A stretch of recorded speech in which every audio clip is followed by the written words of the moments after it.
मंगलाचरण है। जीवन में मंगलाचरण का बड़ा महत्व है। मंगल आचरण इति मंगलाचरण। जीवन में मंगल आचरण हो। आचरण कैसा हो? मंगलमय हो। मंगल आचरण इति मंगलाचरण। और जब भी आप सुबह घर में उठें तो सबसे पहली सोच मंगल होनी चाहिए। सबसे पहला विचार मंगलकारी होना चाहिए और एक संकल्प लेके उठना चाहिए कि मुझे कुछ अच्छा करना है आज। वो अच्छा कुछ भी हो सकता है लेकिन मुझे अच्छा करना है। That means a positive thinking. आप एक पॉजिटिव थिंकिंग लेकर उठें, ये बड़ा जरूरी है। इसलिए चाहिए पॉजिटिव। आपकी पहली नींद खुलते ही एक विचार, शुद्ध विचार आना चाहिए। वो शुद्ध विचार ही क्या है? मंगलाचरण। क्या है? मंगलाचरण। सुबह उठते ही मूड खराब हो आपका, मम्मी उठाने आ रही हो आपको, पिताजी उठाने के लिए आ रहे हो और गुस्से में खींच रहे हो रजाई, तो ये सुबह कैसी हुई? ये तो अमंगलाचरण हो गया। कहाँ मंगलाचरण हुआ? मंगलाचरण, मंगलाचरण, मंगल आचरण। सूर्य की पहली किरण मंगल आचरण के साथ। जब उठे तो मुस्कुरा कर उठो, मुंह चढ़ाकर नहीं, मुस्कुरा कर उठो। तो यहां भागवत का आरंभ हो रहा है, मतलब यहां सुबह हो रही है तो हम मुस्कुराए, मुस्कुरा कर उठें। वही मंगल आचरण है। मंगल आचरण इति मंगलाचरण। नहीं तो कई लोग सुबह उठते ही वो भौंकते हैं, चाय बनी कि नहीं बनी? ये मंगलाचरण है क्या? इसको मंगलाचरण थोड़ी कहते हैं, इसको अमंगलाचरण कहते हैं। बेड पर ही, ठंड बज रही है, बेड पर ही बिना मुंह धोए भी चाय पीने वाले लोग हैं। उनको तो बेड टी चाहिए, बेड टी। उसको नाम ही रखा है बेड टी। बेड पर पी जाने वाली T, bed tea. Bed tea. Mummy मुझे बेड टी चाहिए, यानी मुझे अपने जहां मैं सो रही हूं मुझे वही कप चाहिए चाय का। ऐसे लोग भी, ये मंगलाचरण नहीं है। उठो, हाथ पांव धो, स्वस्थ हो जाओ, ठाकुर जी का नाम लो, मंगलाचरण हो जाए और फिर चाय पियो तो आनंद की बात है। मंगलाचरण, मंगल आचरण। मैं नारायण को नमस्कार करता हूं, मैं नरोत्तम को नमस्कार करता हूं, मैं माता सरस्वती को नमस्कार करता हूं। प्रणाम किया और धर्म की व्याख्या करते हुए वर्णन करने लगे सूत जी। सवे पुंसाम परो धर्मो यतो भक्ति अधोक्षजे अहेतुक्य अप्रतिहताम यया आत्मा संप्रसीदति। सवे पुंसाम परो धर्मो,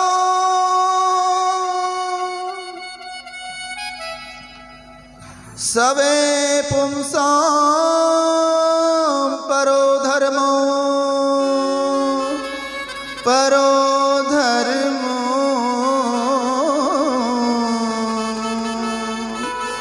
सवे पुंसाम, सवे सवे सवे पुंसाम परो धर्मो यतो भक्ति अधोक्षजे।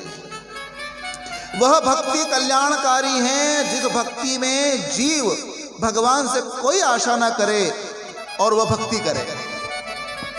ये बात कह रहे हैं सुदे। सवे पुंसाम परो धर्मो यतो भक्ति अधोक्षजे। भक्ति करने वाला भक्त केवल भक्ति करे और भक्ति के बदले कोई आशा ना करे, वो भक्ति भक्ति है। और जहां मांग हो गई तो फिर वो भक्ति नहीं, वो सौदेबाजी है। हे नारायण, हे शिव, मैं आपको जल चढ़ा रहा हूं, मेरे नौकरी लगा देना, तो वो भक्ति नहीं है, वो सौदेबाजी कि मैं जल चढ़ा रहा हूं, मैं आप पर नवाई कर रहा हूं, मैं आप पे एहसान कर रहा हूं, आप भी एहसान कर देना।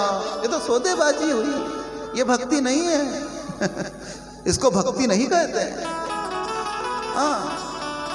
तृष्णाओं को लेकर जो भीड़ लगी है मंदिरों में, इच्छाओं की पूर्ति को लेकर जो भीड़ लगी है मंदिरों में, वो भक्ति को लेकर कम ही लगती है। भक्ति सवे पुंसाम परो धर्मो यतो भक्ति ही अधोक्षजे अहेतुक्य अप्रतिहताम यया आत्मा संप्रसीदति। प्रसीदति धर्मस्य यापवर्गस्य नार्थोर्थायोपकल्पते। धर्म का मार्ग बड़ा कठिन है, लेकिन चलता उस पर चलना उतना भी कठिन नहीं है। हमने उसे कठिन मान लिया है। सच बोलना कठिन नहीं है, लेकिन हमने सच बोलना कठिन मान लिया। और फिर लोग कहते हैं अरे महाराज जी आजकल की दुनिया में जिंदगी को जीने के लिए थोड़ा ऊंचा नीचे बोलना ही पड़ता है और फिर यही हो गया भाई। वो वर्मा जी की पत्नी ने कहा वर्मा जी, और सुनते हो वर्मा जी? हाँ सुनाओ प्रिय। देखो देखो आप इतने सालों से जो नौकरी आप भी कर रहे हो वही की वही नौकरी शर्मा जी भी कर रहे हैं। और मैं देख रही हूँ कि अपने यहाँ तो मोटरसाइकिल ही खड़ी है, उनके वहाँ तो 2-2 3-3 कार आ गई। तो वर्मा जी ने कहा कि शर्मा जी के लिए इसलिए कार आए कि वो ऊपर नीचे करते हैं, और मैं ऊपर नीचे में विश्वास नहीं रखता। तो वो वर्मा जी की पत्नी कहती है कि आप भी थोड़ा ऊंचा नीचे करके ना कुछ करके कार तो लाओ। तो ये भक्ति नहीं है। जो न्याय संगत जीवन से जो प्राप्त हो जाए वो कमाई ही कल्याणकारी है। हकीकत में वही माता संतोषी है। संतोषी माता का व्रत करते थे ना पहले, हालांकि अब कम करते हैं, लेकिन पहले करते थे लोग। संतोषी माता का व्रत यही है कि हर माता हर बहन संतोषी बने। क्या बने? संतोषी बने। लेकिन दूसरों के सुख को देखकर ये संतोषी का संतोष टूट जाता है और वो संतोषी असंतोषी बन जाती है। कभी कभी ऐसा हो जाता है। संतोषी बने। संतोषी बनने का व्रत यानी संतोष होना चाहिए। जो मिला, जितना मिला, जितने परिश्रम से मिला, मुझे उसमें संतोष है। मेरे पड़ोसी के भले बिल्डिंगें बन गई, भले मैं चद्दर में हूं, लेकिन मुझे संतोष है। वही माँ, वही बहन, वही मेरी जो भी बहनें हैं वो संतोषी है। हर बहन संतोषी है। हाँ, और वो भले उपवास ना करे, भले व्रत ना करे, लेकिन वो संतोषी माता का व्रत कर रही है, क्योंकि उसे संतोष है। संतोष होना ही व्रत है।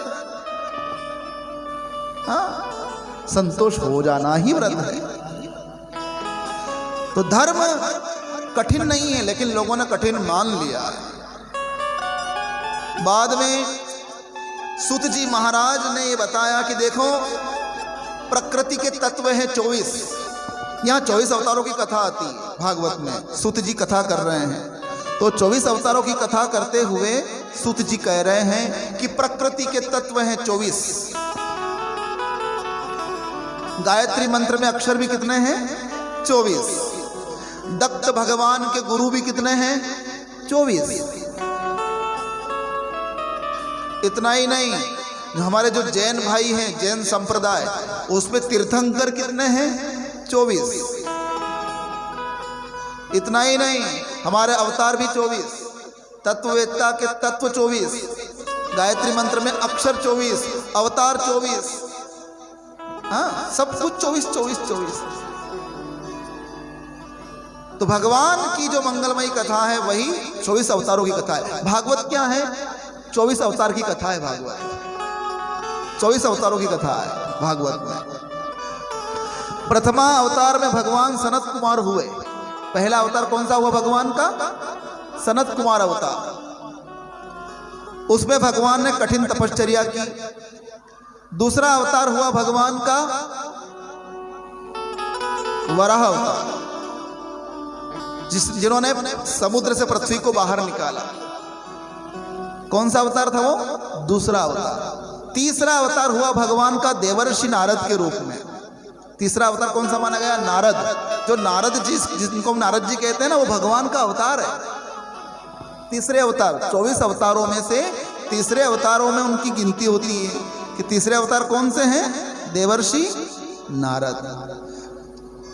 चौथे अवतार हुए नर नारायण।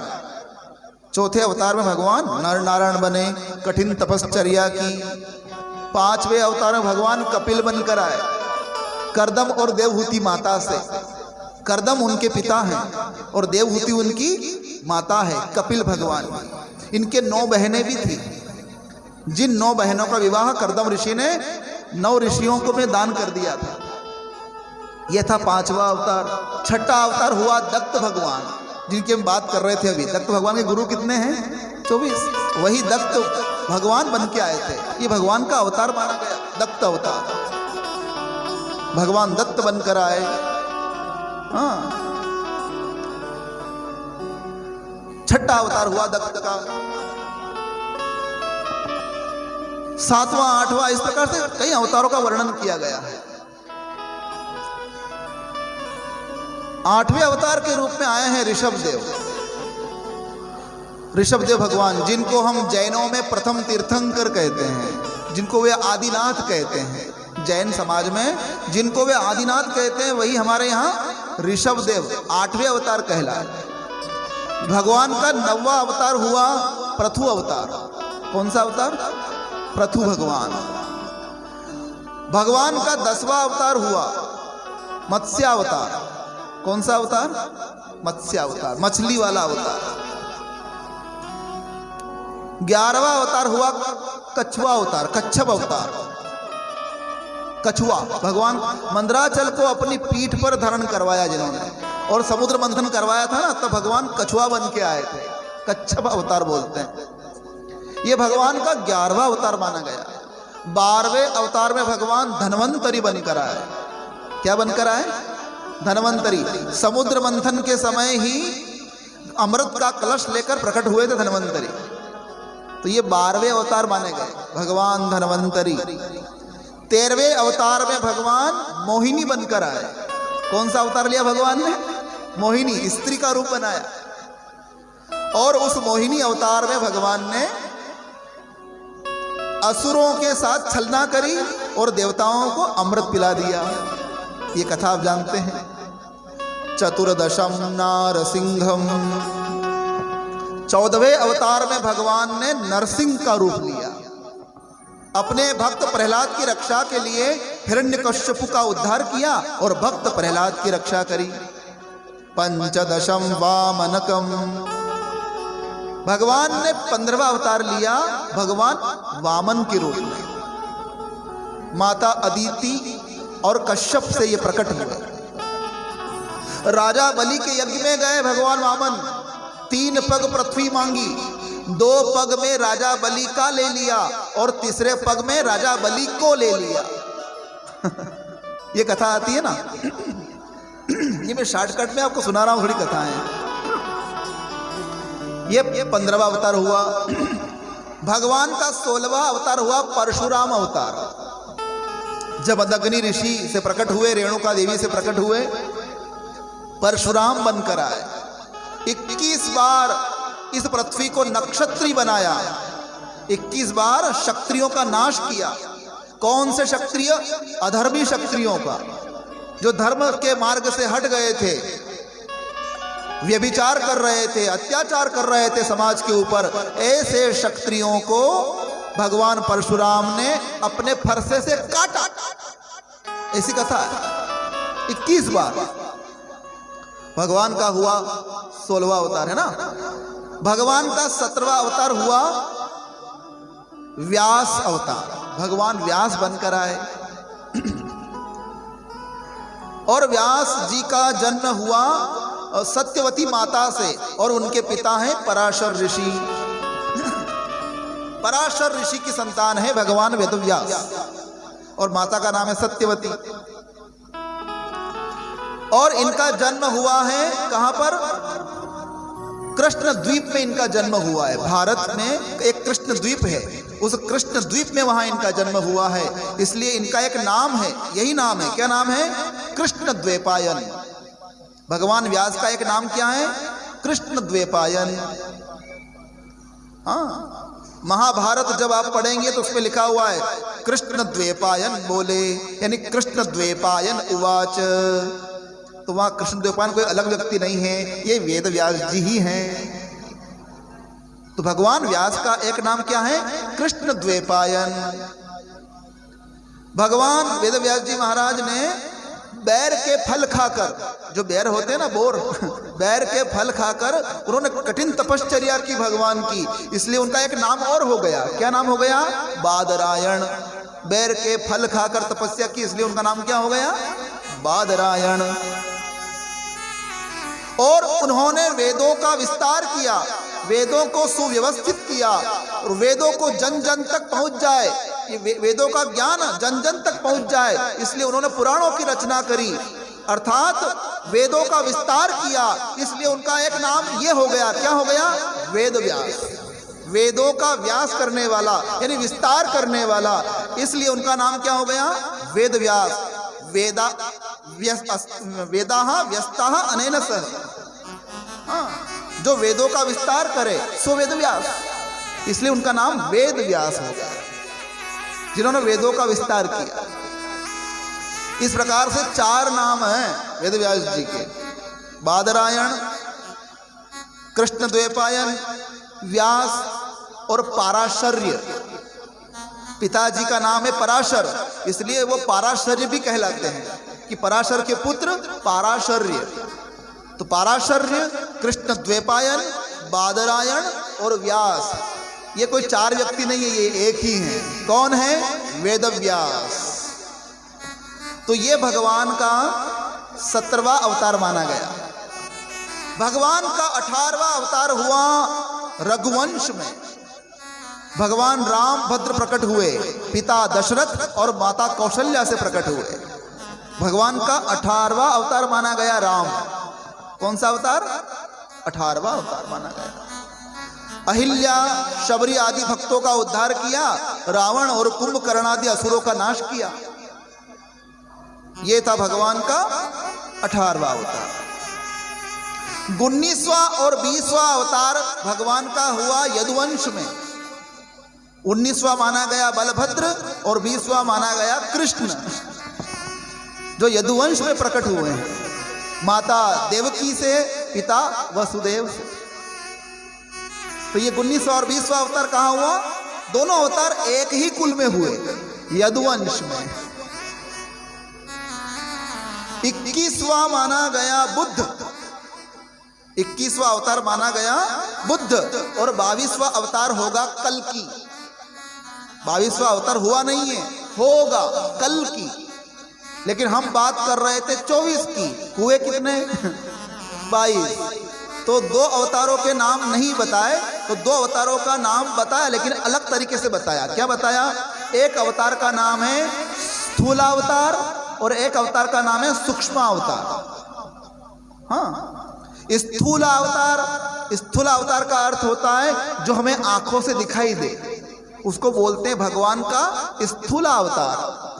और जो दिखाई ना दे और केवल जो केवल महसूस हो, उस अवतार को बोलते हैं सूक्ष्मावतार भगवान का। यूं तो भगवान के बहुत सारे अवतार हुए हैं, और अगर गिनती करने बैठे हैं तो भगवान का एक और अवतार हुआ है। कौन सा अवतार? हरि अवतार। और हरि अवतार भी एक नहीं हुए हैं, 2 हुए हैं। कितने हुए हैं? हरि अवतार भी एक नहीं 2 हुए हैं। एक हरि जिन्होंने गजेंद्र का उद्धार किया, कथा सुनी होगी अब, गजेंद्र का उद्धार करने वाले भी हरि। और एक हरि और जिन्होंने मधुवन में भक्त ध्रुव को दर्शन दिया था, एक हरि वो। ये 2 हरि के 2 अवतार हुए। भगवान का एक हैग्रीव अवतार भी हुआ है। हैग्रीव, ब्रह्मा जी से एक असुर वेदों को चुराकर भाग गया था और समुद्र में जाके छिप गया था। तो भगवान ने हैग्रीव यानी घोड़े का रूप लिया और वहां जाकर उस असुर का नाश करके वेदों को पुनः लाकर दिया था ब्रह्मा को। तो इस अवतार को भगवान हैग्रीव रूप मानते हैं। भगवान का एक और अवतार हुआ जिसको बोलते हैं हंसा अवतार। भगवान हंस के रूप में आए, और उस हंसा अवतार की कथा कहाँ आती है? भागवत के 11वें स्कंद में एक कथा आती है। कि भगवान ने हंस का रूप लिया और ब्रह्मा जी को ज्ञान का उपदेश दिया। बड़ी विस्तारित कथा है। तो यही श्रीमद् भागवत की कथा है। 24 अवतार की जो कथा है वही श्रीमद् भागवत की कथा है। और इस भागवत को श्री वेदव्यास जी ने जिसकी रचना की, बाद में अपने पुत्र शुकदेव को पढ़ाई, और जब शुकदेव ने सीख लिया भागवत तो गंगा के तट पर बैठे हुए राजा परीक्षित को यह कथा सुनाई। यही भागवत। जब इस प्रकार से जब सूत जी ने बताया तो शौनक जी ने फिर प्रश्न किया कि महाराज, अभी अभी आपने बताया कि इस भागवत की रचना वेदव्यास जी ने की। हाँ। और आपने ये बताया कि वेदव्यास जी ने अपने पुत्र शुकदेव को ये भागवत पढ़ाई। हाँ। और आपने ये भी बताया कि शुकदेव ने भागवत को सुनाया परीक्षित को। हाँ। तो महाराज आप हमें ये बताइए कि वेदव्यास जी महाराज ने भागवत की रचना क्यों की, किस लिए की, किसकी प्रेरणा से की, महाराज हम ये जानना चाहते हैं। और आपने ये भी बताया कि अपने पुत्र शुकदेव को पढ़ाई। तो हमने तो सुना है कि जो शुकदेव जी थे वो तो कृतकृत्य थे, अपेत कृत्य थे, पूर्ण कृत्य थे। अब उनको कुछ पढ़ना शेष नहीं रह गया, कुछ जानना शेष नहीं रह गया। वे तो साधु बन गए थे। फिर भी अपने पिता के पास जाकर उन्होंने भागवत क्यों सीखी? आपने अभी भी बताया हमको कि राजा परीक्षित ने गंगा के तट पर बैठकर शुकदेव जी से कथा सुनी। तो आप हमें यह बताइए महाराज कि राजा परीक्षित को कथा सुनने के लिए गंगा के तट पर क्यों बैठना पड़ा? युवा अवस्था में राजकाज का काम छोड़कर कथा सुनने कोई बैठ गया, एक राजा परीक्षित। महाराज वेदव्यास जी के बारे में बताइए, महाराज हमको शुकदेव जी के बारे में बताइए, महाराज हमको राजा परीक्षित के बारे में बताइए। 3 प्रश्न हुए। जब 3 प्रश्न किए तो पहले प्रश्न का उत्तर देते हुए सूत जी कहते हैं, हे शौनक, एक बार बैठे हुए थे आश्रम में वेदव्यास जी, बद्रिकाश्रम में, अपने आश्रम के झरोखे में बैठे हुए थे। आकाश मार्ग से जा रहे थे देवर्षि नारद। नारद ने देखा कि ओटले पर बैठे हुए हैं आश्रम में वेदव्यास जी, चलो मिल लेता हूं। देवर्षि नारद आए, नारायण नारायण का नाम लेते हुए, हरि ओम नमो नारायण, ओम नमो नारायण, हरि ओम नमो नारायण, हरि ओम नारायण, हरि ओम नारायण, हरि ओम नमो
संकीर्तन करते हुए, नारायण नारायण नारायण का जाप करते हुए देवर्षि नारद आए वेदव्यास जी के पास, प्रणिपात किया, प्रणाम किया। हे वेदव्यास, क्या कर रहे हो? वेदव्यास जी का मुंह उतरा हुआ था। कहा कि अरे वेदव्यास, तुम्हारा मुंह इतना शुभ क्यों दिखाई दे रहा है? वेदव्यास जी ने कहा कि महाराज क्या करूं, इतने वर्षों से मैं मेहनत कर रहा हूं, वेदों का विस्तार कर रहा हूं, जन जन तक वेदों का ज्ञान पहुंच जाए, इसलिए मैंने वेदों को सरल बनाया, पुराणों में उनको गठित किया और 17 पुराणों की रचना कर दी, और समाज को ज्ञान मिले, हर परिवार को ज्ञान मिले, इसलिए मैंने महाभारत की रचना करी। सब तक ये वेदों का ज्ञान सुलभ हो जाए, इसलिए मैंने बहुत कुछ लिखा है, बहुत कुछ लिखा है, लेकिन सब कुछ लिखने के बाद भी मेरे मन को संतोष नहीं है, मेरे मन को संतोष नहीं। सब कुछ लिखने के बाद भी वेदव्यास जी महाराज को संतोष नहीं था। हे देवर्षि, आप तो सभी तीर्थों में घूमते रहते हैं, भगवान आपके पास रहते हैं, आप उन्हीं का सुमिरन करते हैं, मेरे संतोष की दवा अगर आपके पास हो तो महाराज दीजिए। तो देवर्षि नारद ने कहा कि हाँ, हे व्यास, तुमने जो भी अभी तक लिखा है, जो भी अभी तक लिखा है, ज्ञान दृष्टि को केंद्र में रख के लिखा है, और जो भी व्यक्ति ज्ञान दृष्टि को केंद्र में रखता है तो ज्ञान के चलते अभिमान होने की पूरी संभावना रहती है कि ज्ञान है मतलब मैं लिख रहा हूं, और जब मैं आ गया वहां अहंकार आ गया। कौन लिख रहा है? कि वेदव्यास लिख रहा है। इसलिए जो भी आपने अभी तक लिखा है, जो भी अभी तक आपने लिखा है, ज्ञान दृष्टि से लिखा है, लेकिन जो अब मैं आपको कहने जा रहा हूं उसको भी आप लिखो, लेकिन कैसे लिखो? उसको आप भाव दृष्टि को केंद्र में रख के लिखना। भाव का अर्थ होता है प्रेम, प्रेम को दृष्टि में रखकर लिखना कि मैं भगवान के लिए लिख रहा हूं, मैं भगवान के लिए लिख रहा हूं, मैं भगवान के लिए लिख रहा हूं। उस भाव से लिखोगे तो तुम्हें संतोष अवश्य मिलेगा। सुनो व्यास, मैं तुम्हें चतुश्लोकी भागवत का ज्ञान देता हूं, उस चतुश्लोकी भागवत को तुम हृदयस्थ करो, और तुम्हारा तो नाम है वेदव्यास, और उन 4 श्लोकों का विस्तार कर दो। तो चतुश्लोकी भागवत का ज्ञान दिया है देवर्षि नारद ने व्यास को। 4 श्लोक वाली भागवत है। अहमेवासमेवाग्रे नान्यद यद सद सत्परम पश्चादहं यदेतच्च यो वसिष्येत सोऽस्म्यहम् प्रीत्यर्थं यत् प्रतीयेत न प्रतीयेत चात्मनि तद्विद्यादात्मनो मायां यथा भासो यथा तमः यथा महान्ति भूतानि भूतेषु चावचेष्वनो प्रविष्टान्यप्रविष्टानि तथा तेषु न तेष्वहम् एतावदेव जिज्ञास्यं तत्त्वजिज्ञासुनात्मनः अन्वयव्यतिरेकाभ्यां यत् स्यात् सर्वत्र सर्वदा। ये चतुश्लोकी भागवत है।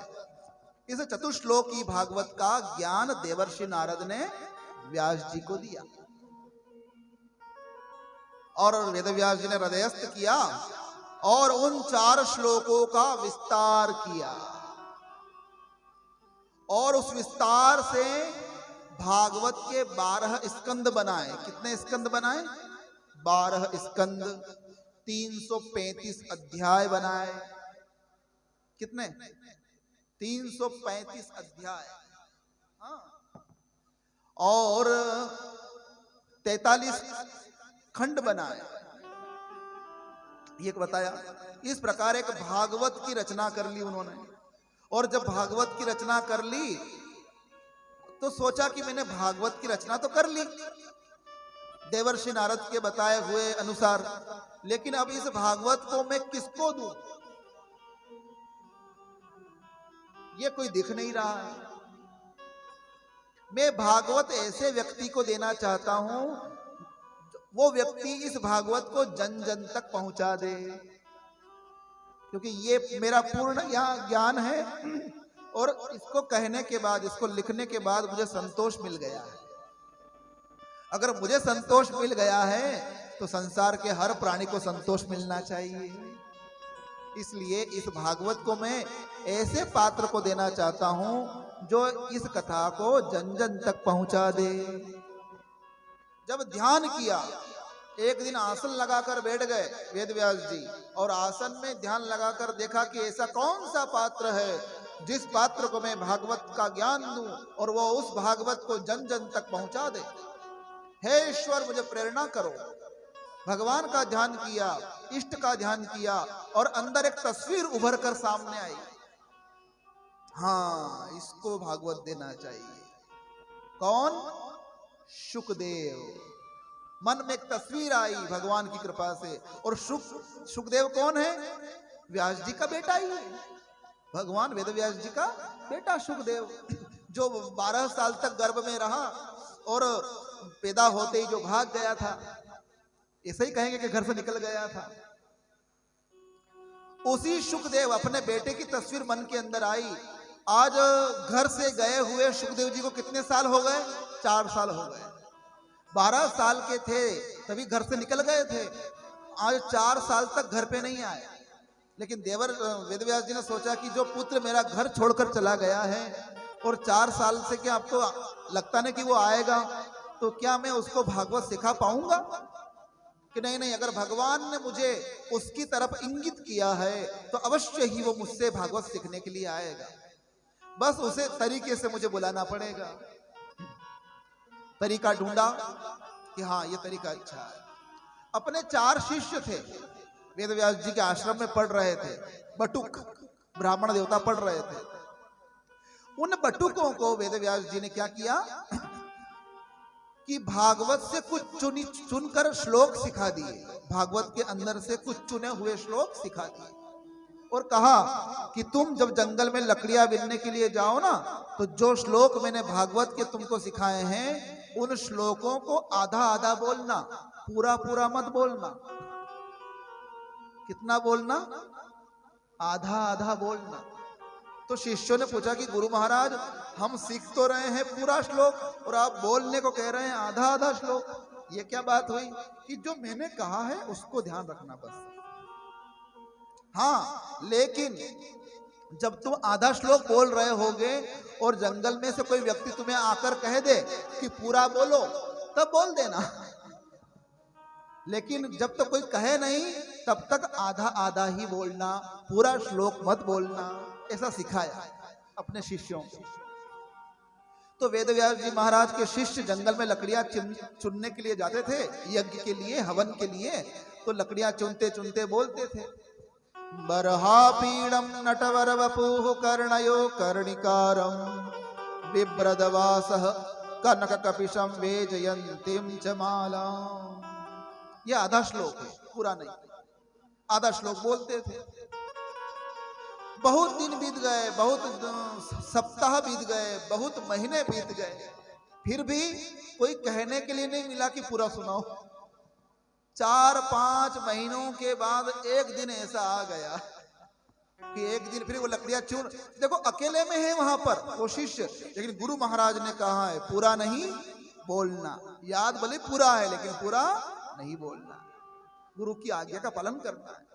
लेकिन 4-5 महीने के बाद ऐसा मौका आ गया एक बार कि जब वो आश्रम में लकड़ियां बिनते बिनते बिनते जब वो बोल रहे थे आधा श्लोक, बर्हापीडम नटवर वपुः कर्णयो कर्णिकारं बिभ्रदवासः कनक कपिशं वेजयन्तीं च मालां। तो वहीं जंगल के पास एक नदी थी। उस नदी की बालू रेत में शुकदेव जी सो रहे थे, टांग पर टांग रखकर और हाथ का तकिया बनाकर। और जैसे ही यह आधा श्लोक सुना, बर्हापीडम नटवर वपुः कर्णयो कर्णिकारं, और जैसे सुना तो माथा हिला, अरे ये श्लोक कितना प्यारा है, कितना न्यारा है, किसने बोला ये? क्योंकि जो आधा श्लोक है ना, इस आधे श्लोक का अर्थ आप सुनिए। बर्हापीडम नटवर वपुः कर्णयो कर्णिकारं बिभ्रदवासः कनककपिशं वेजयन्तीं च मालाम्। यानी बरहापीडम, जिस परमात्मा ने मोर मुकुट धारण कर रखा है, बरहापीडम नटवर वपुः, नटवर है, नटवर के रूप में खड़े। नटवर का रूप कैसा होता है? नटवर सीधा नहीं रहता, नटवर टेढ़ा मेढ़ा रहता है। जब कन्हैया को आप देखें खड़ा खड़ा तो वो सीधा खड़ा नहीं होता है, वो टेढ़ा मेढ़ा खड़ा रहता है, नटवर के रूप में खड़ा रहता है। एक टांग को खड़ा भी रहेगा तो एक टांग को घुमाकर खड़ा रहेगा। नटवरः बरहापीडम नटवरः कर्णयो कर्णिकारम। कान में कनेर के फूल लगे हुए हैं भगवान कृष्ण के, इसका अर्थ यह हुआ। कर्णयो कर्णिकारम बिभ्रदवासः कनककपिशम, जिन्होंने पीला पीतांबर धारण किया हुआ है। कनककपिशम वेजयंतीं च मालाम्, वेजयंती की माला पहन रखी है भगवान ने। ये आधा श्लोक हुआ और भगवान का उस आधे श्लोक में आधा ही दर्शन हुआ। और जब आधा श्लोक सुना सुखदेव जी ने तो चकित हो गए, अरे आधा, फिर आधा बोला, फिर आधा बोला, बरहापीडम नटवर वपुः। और जब आधा सुनकर तृप्ति नहीं मिली तो सुखदेव जी उठे कि लगता है ये आधा ही बोल रहा, मुझे पूरा सुनना है। हाँ, कलाकार को पता चल जाता है कि कहाँ सुर मिस हुआ, कलाकार को पता चल जाता है कि गाने वाले का कहाँ सुर भटका। उसी प्रकार जो बड़ा विद्वान होता है, ज्ञाता होता है, उसे पता होता है कि कौन कहाँ चुका, कौन कितना बोला और कितना उसने छोड़ा। तो समझ गए सुखदेव जी कि ये आधा बोल रहे हैं और ये पूरा नहीं बोल रहे हैं। सुखदेव जी उठे वहां की बालू में से, आए ब्राह्मणों पुत्रों के पास और वहां आकर बोले, अरे ओ ब्राह्मणों, तुम जो मंत्र बोल रहे हो ये तुम ये आधा क्यों बोल रहे हो? हमारे गुरु जी की आज्ञा है, आधा बोलना है। तुम्हें पूरा याद है? हाँ, हमें पूरा याद है। तो मैं सुनना चाहता हूं पूरा, अगर तुम सुनाना चाहो तो। कि हाँ महाराज, सुनाएंगे हम आपको। अब तो मौका मिल गया, क्योंकि पहली बार कोई कह रहा है उनको कि पूरा सुनाओ, और गुरुजी ने कह रखा है कि कोई कहे सुनाने को तो सुना देना। और ये सुखदेव जी खुद कह रहे हैं आज, क्या कह रहे हैं? मैं पूरा श्लोक सुनना चाहता हूं आज। तो चारों बटुक भैरव सामने, वो बटुक ब्राह्मण बालक सामने आ गए और बटुकों ने सुनाया, पूरा श्लोक सुनाया। बरहापीडम नटवर वपुः कर्णयो कर्णिकारम बिभ्रदवासः कनककपिशं वेजयन्तीं च मालां रंध्रान् वेणो रधरसुधया पूरयन् गोपवृन्दैः वृन्दारण्यं स्वपदरमणं प्राविशद गीत कीर्तिः। ये पूरा श्लोक हुआ। और जब पूरा श्लोक सुना, आहा, रोमांचित हो गए सुखदेव जी।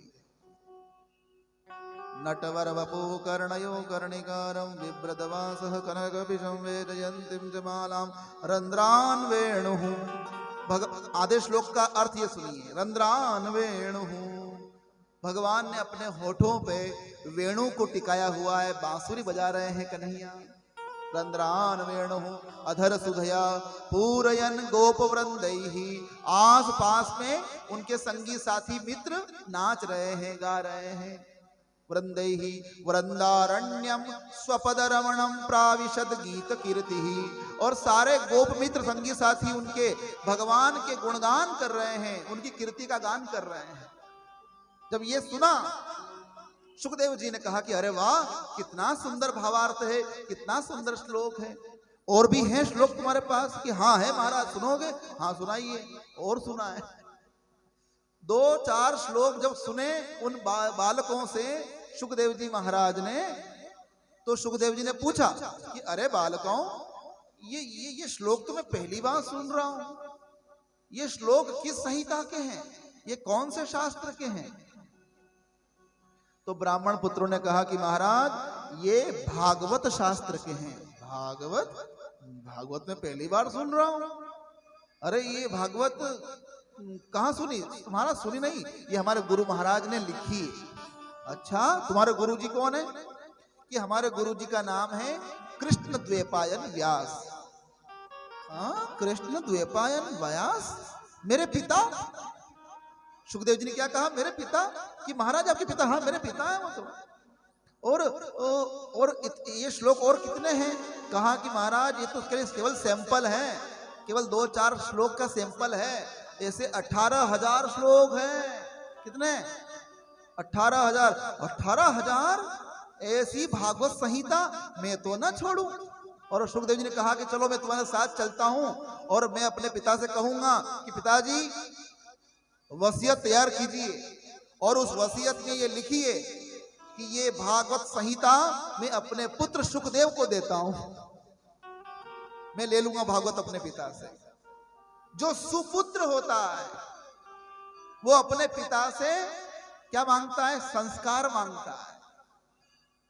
और जो सामान्य पुत्र होता है वो तो अपने पिता से संपत्ति मांगता है। तो सुखदेव जी यहां संपत्ति मांगने नहीं गए, सुखदेव जी अपने पिता से शास्त्र मांगने गए हैं, संस्कार मांगने गए हैं। ऐसे पुत्र कम ही होते हैं जो अपने बाप से संस्कार मांगे, और ऐसे पुत्र बहुत मिल जाएंगे जो अपने बाप से संस्कार नहीं, पैसा मांगते हैं। हाँ, मेरे छोटे भाई को आपने 8 बीघा जमीन दे दी और मेरे हिस्से केवल 7.5 बीघा, आधे बीघे की लड़ाई लड़ता रहता। वही वाली बात। तो धन की मांग करते हैं वो तो सामान्य पुत्र है, लेकिन जो संस्कार की मांग करते हैं वो तो असामान्य पुत्र है। वो है सुखदेव। सुखदेव जी ने वहां रहकर थोड़े ही दिनों में पूरी भागवत को अपने पिताजी से सुन लिया। अरे क्या सुन लिया? हृदयस्थ कर लिया, याद कर लिया। और सुनने वाले ने सुन लिया, सीखने वाले ने सीख लिया, तो भगवान ने भी एक सुनने वाला और तैयार कर दिया कि अब सीखने वाले ने सीख लिया तो सुनने वाला तैयार कर दो। कौन? परीक्षित। तो वहां परीक्षित की कथा आती है। फिर भागवत में राजा परीक्षित की कथा आती है। पांडु का वंशज है, अभिमन्यु का पुत्र है, आप जानते हैं। मां का नाम है उत्तरा, और अर्जुन है इसके दादा। पांडवों में 5 है ना, युधिष्ठिर, भीम, अर्जुन, नकुल, सहदेव। उसमें अर्जुन का पुत्र है अभिमन्यु, और अभिमन्यु का पुत्र है परीक्षित। परीक्षित की कथा आई। हालांकि उसके पहले पांडवों की कथा सुनाई। यहां पर सूत जी ने बताया कि वहां कुरुक्षेत्र का युद्ध चल रहा है और उस युद्ध में कई बड़े बड़े राजा मारे जा चुके हैं।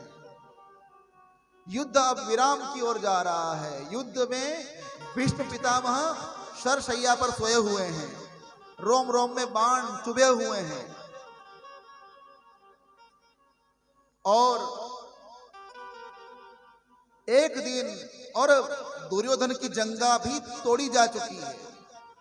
दुर्योधन की जंगा को भीम ने अपनी गदा से तोड़ दिया है और वो नदी के किनारे तड़प रहा है। ये बात सूत जी कह रहे हैं भागवत में। तभी अश्वत्थामा आता है दुर्योधन के पास।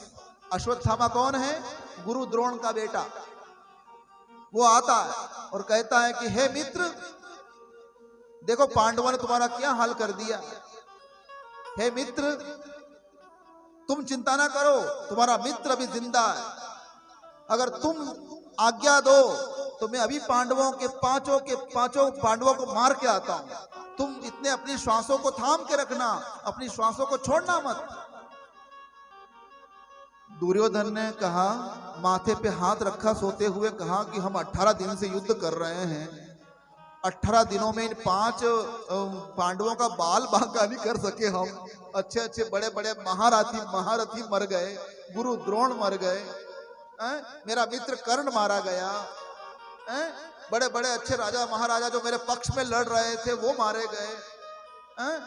भीष्म पितामह जो सबसे श्रेष्ठ योद्धा थे हमारे पक्ष के, आज वो भी तड़प रहे हैं शर की शैया पर, और ये मेरा मित्र अश्वत्थामा कहता है कि वो पांडवों को मार के आ जाएगा। नहीं नहीं, मुझे नहीं लगता। फिर भी अश्वत्थामा ने कहा कि तुम चिंता ना करो मित्र, मैं जाके पांडवों को मार के आ जाऊंगा। तो उसने भी कह दिया कि ठीक है, मरते मरते तू मुझे ये दिखा देगा तो मैं मान लूंगा कि मैं जीत गया। हाँ जाओ मित्र, अगर तुम मार सकते हो तो मार लो। लेकिन अश्वत्थामा बड़ा चालाक था, वो कोई लड़ने नहीं गया, वो चुपके से गया, पांडवों को मारने के लिए चुपके से गया, छुप कर गया, और रात्रि के समय गया। और जिस शिविर में पांडव सोते थे, उस शिविर में उसे पता था कि यहां पांडव सोते हैं, उस शिविर की ओर बढ़ रहा था वो। तो भगवान कृष्ण ने भांप लिया कि अश्वत्थामा जा रहा है पांडवों के शिविर की ओर, तो पांडवों को वहां से हटा दिया अपनी माया से, और पांडवों की जगह पांडव के पुत्रों को सुला दिया। पांडव के पुत्र, और पांडव के जो पुत्र हैं वो बराबर पांडवों की कद काठी के हैं। हाँ, छोटे छोटे बच्चे नहीं हैं, बिल्कुल कंधे सिर तक आने। भीम का बेटा भीम जैसे दिखता, युधिष्ठिर का बेटा युधिष्ठिर जैसा ही दिखता। तो पांडव के 5 पुत्र सुला दिए। अश्वत्थामा चुपके से वहां शिविर में आया और उन 5 पुत्रों को पांडव समझकर सभी के मस्तकों को काट लिया, उनका माथा काट लिया, सिर को काट लिया तलवार से। मुंह दबाता है, मस्तक को काट लेता है। 5 बालकों के मस्तकों को पांडवों का मस्तक समझकर लेकर आया अपने मित्र दुर्योधन के पास। लो मित्र, जीत लिया हमने युद्ध, मरते मरते भी तुम युद्ध का स्वाद तो चख लो, तुम्हारी जय हो विजय हो करता हुआ आया। और आकर कहा कि लो दुर्योधन। दुर्योधन ने कहा कि हम 18 दिन तक युद्ध करते करते मर गए और हमें एक पांडव का बाल बांका नहीं कर पाए, और ये 5 पांडवों के मस्तक काट कर ले आया, ये कैसे हो सकता। कहा, थोड़ा अंधेरा हो गया था, तो कहा कि मित्र ऐसा करो कि इन 5 सिर में से मुझे एक सिर दे दो मेरे हाथ में। तो एक सिर उठाया कटा हुआ और दुर्योधन के हाथ में दे दिया। दुर्योधन ने हाथ से दबाया, सिर फूट गया, सिर फूट गया और उसका सपना भी टूट गया जीतने का। वो समझ गया कि ये पांडवों के मस्तक नहीं है, अगर ये पांडव का मस्तक, किसी एक पांडव का भी मस्तक होता तो ये मेरे हाथ से फूटता नहीं, ये फूट गया है, मतलब ये पांडव नहीं। और जब वो कटे हुए 4 सिर देखे तो देखा कि अरे अश्वत्थामा तेने ये क्या कर दिया रे। इस कुरुक्षेत्र के समरांगण में हमारी सारी संतानें मारी जा चुकी हैं, मेरे बच्चे मारे जा चुके हैं। अब बच्चों के मामले में केवल यही बच्चे बचे थे, पांडवों के बच्चे, जो हमको हमारा तर्पण करने वाले थे। इनका दिया हुआ तर्पण ही हमको मिलने वाला था, हमारा तर्पण करने वाले को ही तिन मार दिया रे।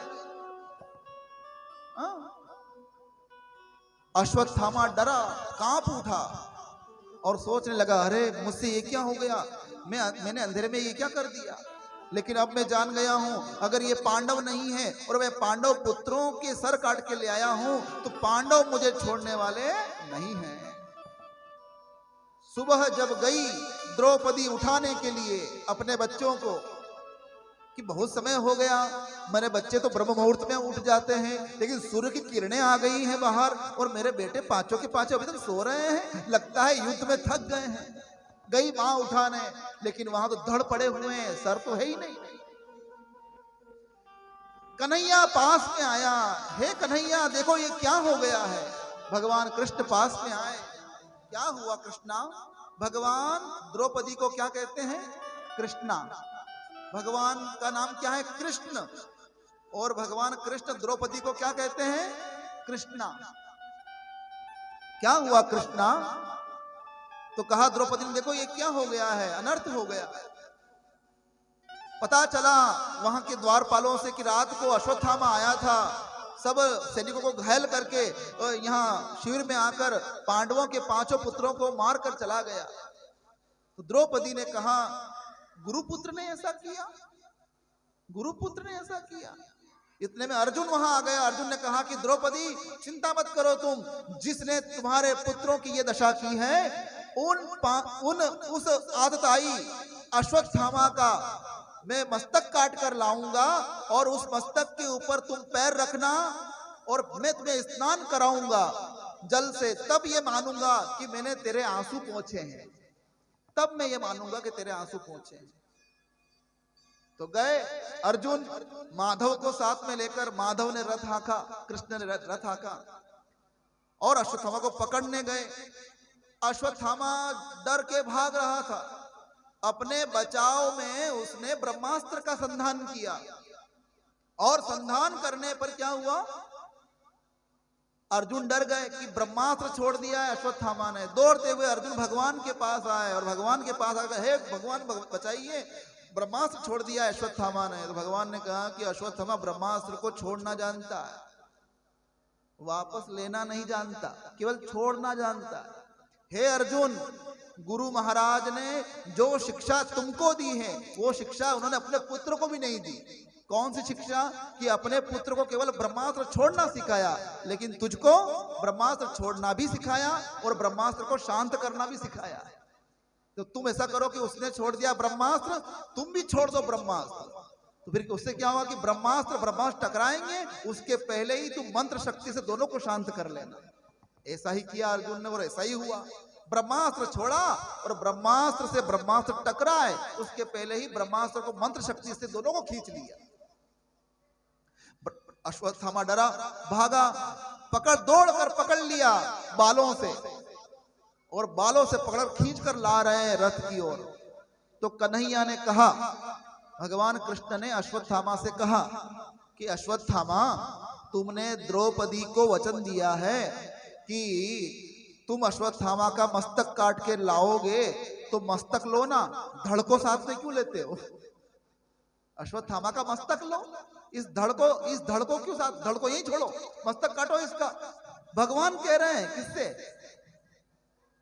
अर्जुन से। तो अर्जुन ने कहा कि प्रभु, वो तो मैंने शपथ ले रखी है, लेकिन मस्तक यहाँ काटू न भले वहां काटू, बात तो एक ही है। पहले द्रौपदी के सामने इसको लेके तो चलें। हकीकत में भगवान ने ये कहकर कि हे अर्जुन, तुम अश्वत्थामा का मस्तक काटो, इस वाचार्थ के द्वारा भगवान ने अर्जुन की परीक्षा ली। भगवान ने टेस्ट किया है कि मैंने इसको गीता सुनाई है, गीता का ज्ञान इसके मन में है कि नहीं है। अगर इसके गीता का ज्ञान अगर मन में नहीं होगा तो ये जरूर माथा काटेगा, अगर गीता का ज्ञान होगा तो नहीं काटेगा। और वाकई में उसके पास गीता का ज्ञान था, तो उसने वहां काटने से मना कर दिया। भगवान ने कहा कि मेरी गीता सार्थक हो गई। उस बहाने जब अर्जुन वहां लेकर आए जहां द्रौपदी थी, तो द्रौपदी के सामने ही खींच कर डाल दिया कि द्रौपदी, अब तुम बताओ क्या करना है इसके साथ। तो द्रौपदी ने क्या कहा कि मुंच माम मुच्यताम नीतराम ब्राह्मणो गुरु, छोड़ दो इसको। क्या कह रही है द्रौपदी? छोड़ दो। मुच्यताम नीतराम ब्राह्मण गुरु, ये ब्राह्मण है और ब्राह्मण गुरु के जैसा ही समान ही होता है। इतनी बात नहीं, ये गुरु पुत्र है। आज गुरु महाराज हमारे सामने नहीं है, वे तो समरांगण में वीर गति को प्राप्त हो गए हैं। अगर वे नहीं है तो वे उनका पुत्र है, तो जो उनका पुत्र है वो भी गुरु के जैसा ही है। तो गुरु देव की हत्या का दोष लगेगा, तो छोड़ दो छोड़ दो छोड़ दो, ये कहने लगी द्रौपदी। इतने में भीम बोला कि अरे अर्जुन, इतना सोच मत, इसने हमारे 5 पुत्रों की हत्या की है, इस आतताई को छोड़ना अच्छी बात नहीं है। जब तू देर क्यों कर रहा है, मार इसको। इतने में युधिष्ठिर बोले कि नहीं नहीं नहीं नहीं, जो द्रौपदी कह रही है वो करना अर्जुन। लो, भीम कह रहा है मारो, और युधिष्ठिर कह रहा है कि जो द्रौपदी कह रही है वो करो। तो एक कह रहा है मारो और एक कह रहा है मत मारो। तो अर्जुन दुविधा में फंस गए। क्यों फंस गए? क्योंकि अर्जुन छोटे भाई हैं और अर्जुन से दोनों बड़े हैं। कौन बड़े हैं? भीम भी बड़ा है और युधिष्ठिर भी बड़ा है। अब किस बड़े भाई की बात माने? अगर मैं भीम की बात मानता हूं, मेरे मझले भैया की बात मानता हूं, और मैं अगर मार देता हूं तो मैंने बड़े भाई युधिष्ठिर की बात की अवमानना की माना जाएगा। और अगर मैं युधिष्ठिर की बात मानकर इसको छोड़ देता हूं तो भीम भैया नाराज हो जाएंगे कि मेरी बात तेने क्यों नहीं सुनी। तो निर्णय नहीं कर पा रहे थे अर्जुन। तो अर्जुन ने क्या कहा? भगवान की तरफ देखा कि जिस ताले की चाबी किसी के पास नहीं होती है कन्हैया, उस ताले की चाबी आपके पास होती है। आप बताओ क्या करूं मैं। अर्जुन ने भगवान की तरफ देखकर कहा। तो भगवान ने कहा कि देखो अर्जुन, न्याय शास्त्र तो ये कहता है कि आतताई को तो मार ही देना चाहिए। क्या कहा भगवान ने? यानी कि जो असहाय को मारे, सोते हुए बालकों को जिसने मार दिया, ऐसे आतताई व्यक्ति को तो मार ही देना चाहिए। इतने में तो भीम खुश हो गया। हाँ हाँ, मेरे पक्ष की बात आ गई। हाँ अर्जुन, देर मत कर, भगवान ने कह दिया मार दे। तो भगवान ने कहा कि भीम, मेरी बात अभी आधी हुई है, आधी और बाकी बात है मेरी। क्या बात बाकी है आधी? क्या अर्जुन, पहली बात मैंने क्या कहा अभी कि आतताई को तो मार ही देना चाहिए, लेकिन ये लेकिन बड़ा काम करता है कई बार। लेकिन अगर वो आतताई ब्राह्मण हो तो मारना नहीं चाहिए। अर्जुन ने माथा पकड़ लिया, हे भगवान, मैंने इनके पास समाधान ढूंढा, लेकिन इन्होंने और समस्या में उलझा दिया मुझको। मारो और मत मारो दोनों बात कह दी भगवान ने कि आतताई को तो मार देना चाहिए, लेकिन अगर वो आतताई ब्राह्मण हो तो नहीं मारना चाहिए। इतने में युधिष्ठिर ने कहा कि हाँ, अब सही बोले भगवान, अब सही बोले। हाँ, आतताई अगर ब्राह्मण हो तो नहीं मारना चाहिए। हाँ। तो अर्जुन ने कहा कि ये भी दूध और दही दोनों में, कन्हैया भी दूध और दही दोनों में निकला, अब मैं किससे सलाह लेने जाऊं। लेकिन गीता का ज्ञान है अर्जुन के पास। भगवान का इशारा समझ गया अर्जुन कि भगवान क्या कहना चाहते हैं। बस निकाला अपना बाण तरकस से, और उस बाण से अश्वत्थामा की यहां माथे में एक मणि था, उस मणि को चुभोकर निकाल लिया बाण से, और अश्वत्थामा का आधा सिर मुंड दिया और धक्का देकर शिविर से निकाल दिया। मारा नहीं, धक्का देकर निकाल दिया। हकीकत में अर्जुन ने भगवान की आज्ञा का पालन किया है, मारा भी है और नहीं भी मारा। मतलब ब्राह्मण का अपमान कर दो अगर आप, तो ये ब्राह्मण हत्या ही है, ये माना जाता है। ब्राह्मण का अपमान कर देना, ब्राह्मण का सिर मूंड देना और उसे धक्का देकर गांव से निकाल देना, ये ब्राह्मण की हत्या मानी गई है। इस बहाने ब्राह्मण की हत्या भी हो गई और ब्राह्मण मरा भी नहीं, दोनों बात हो गई। तो ऐसी घटना हुई। लेकिन अश्वत्थामा ने तो मन में द्वेष पाल लिया कि मेरा अपमान, अरे मार देते वो अच्छा होता, लेकिन अपमान सहन नहीं करता इंसान। मरना मंजूर करता, लेकिन अपमान सहन नहीं करता आजकल। तो कहा उसने मेरा अपमान। एक बार फिर उसने जंगल में से ब्रह्मास्त्र का संधान किया और ये मंत्र पढ़ा कि पांडवों का जो बीज है, जो मूल है, वही नाश हो जाए। और पांडवों का मूल बीज कहां है? अभी उत्तरा की कोख में, जो जिसको जन्म देने वाली है, वो उसको केंद्र में रखकर संधान किया और 5 बाण भी छोड़े। 5 बाण पांडवों के लिए छोड़े और 1 बाण उत्तरा के गर्भ को नाश करने के लिए छोड़ा। आ रहे थे 5 बाण और उत्तरा की कोख की तरफ बढ़ रहा था ब्रह्मास्त्र। तो उत्तरा दौड़ती हुई भगवान के शरण में गई। पाहि पाहि महायोगिन देव देव जगतपते, नान्यम त्वद भयम पश्ये यत्र मृत्युः परस्परम। हे प्रभु, शरणागत वत्सल की रक्षा करते हैं आप मेरी रक्षा कीजिए। हे प्रभु, आप मेरी रक्षा कीजिए। ये उत्तरा है। उत्तरा कौन है? अभिमन्यु की पत्नी है उत्तरा। और उत्तरा को ज्ञान दे रखा है उसकी सासू मां ने। उत्तरा की सासू कौन है? द्रौपदी। द्रौपदी ने बता रखा है कि जब बड़ी विपदा आ जाए तो किसी के पास मत जाना, खाली भगवान के पास जाना। अन्याश्रयी को भगवद आश्रय नहीं मिलता। इसलिए अन्य के पास मत जाना, तुम भगवान के पास ही जाना। और वहां तक बता रखा है कि तुम केवल अपनी रक्षा की बात करना और कुछ मत करना। तो ये उत्तरा कौन है? परम भागवत स्त्री है उत्तरा। भागवत में 3 परम भागवत स्त्रियां हैं। कौन कौन? कुंती, द्रौपदी और उत्तरा। कुंती किसकी सास है? द्रौपदी की सास है। द्रौपदी किसकी सास है? उत्तरा की सास।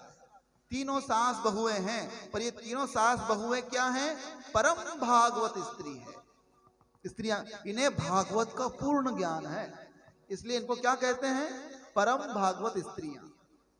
3 परम भागवत स्त्रियां हैं, तो 3 परम भागवत पुरुष भी हैं भागवत में। 3 परम भागवत पुरुष कौन कौन है? एक है भीष्म पितामह। कौन?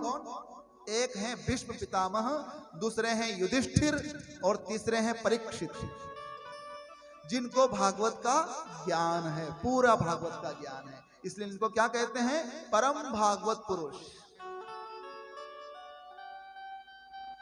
3 परम भागवत स्त्रियां और 3 परम भागवत पुरुष। तो उत्तरा कौन है? परम भागवत स्त्री।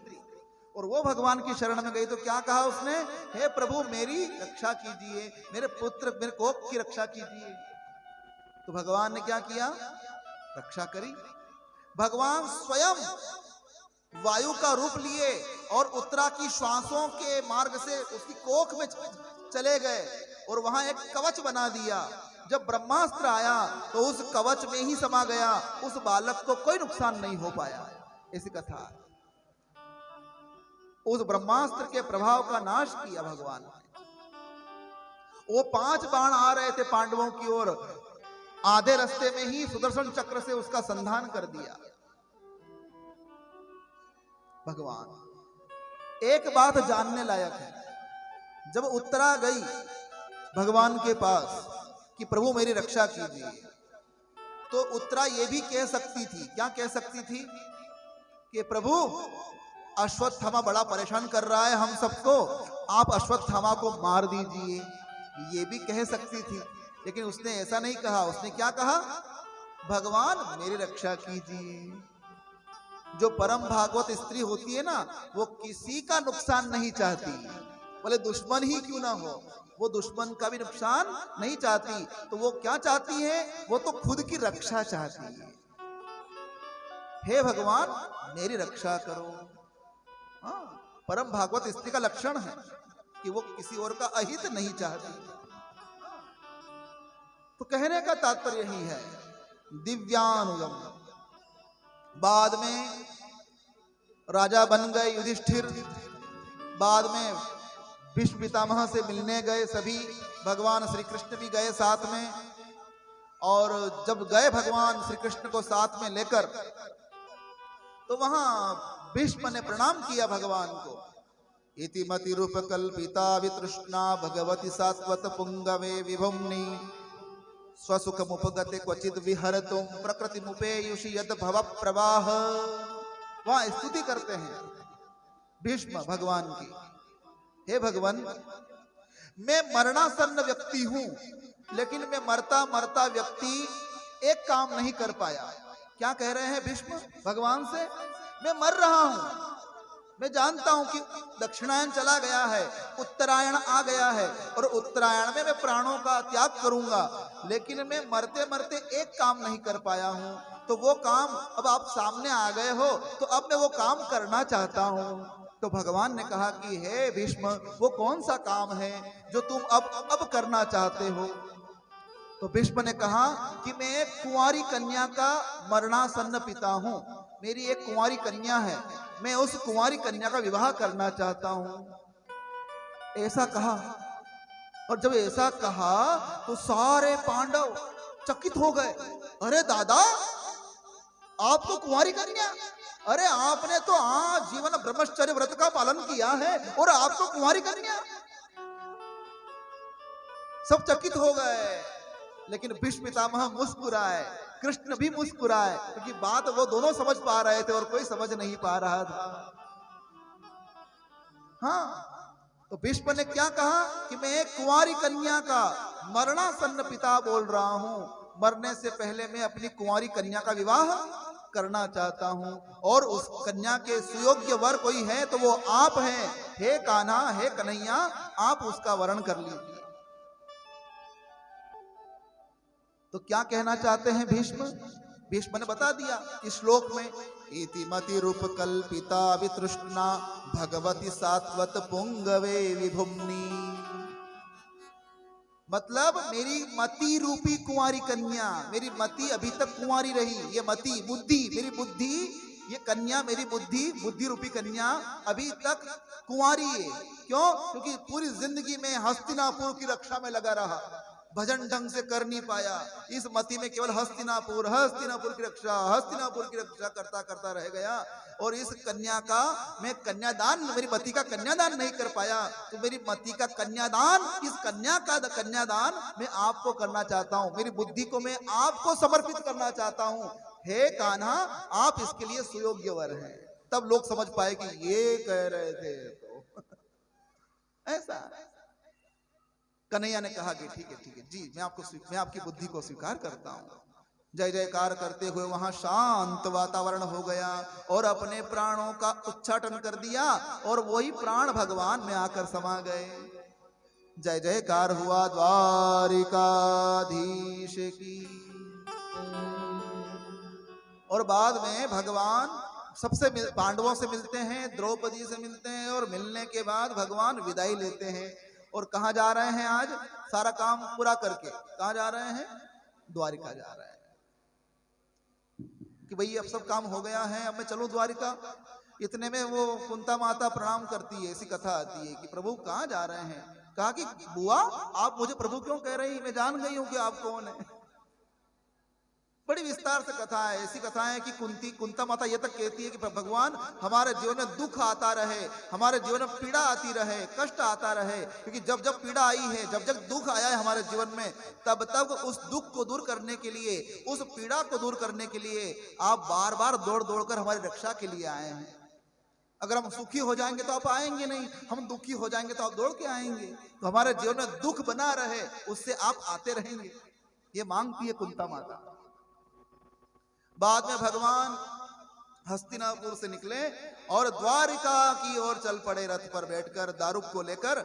और जब द्वारिका में गए तो सारे द्वारकावासी, एक दो नहीं 16,108 सारी रानियां महारानियां थाल सजाकर स्वागत करने के लिए तैयार हैं।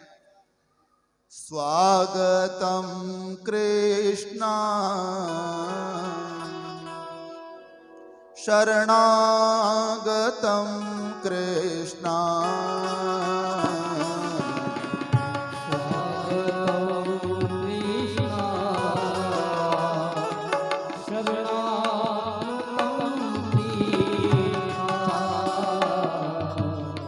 स्वागतम कृष्णा शरणागतम कृष्णा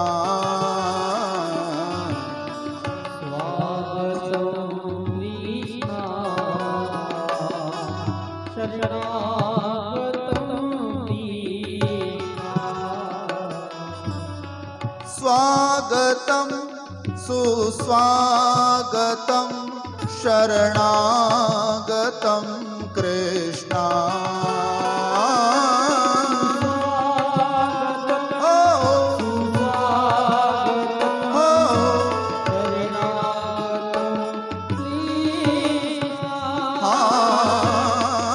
स्वागतम सुस्वागतम शरणागतम कृष्णा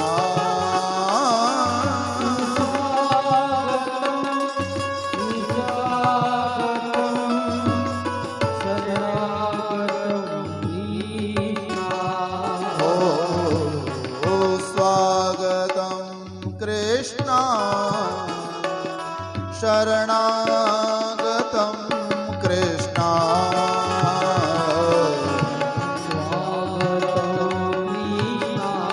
हरि बोल। शरणागतम कृष्णा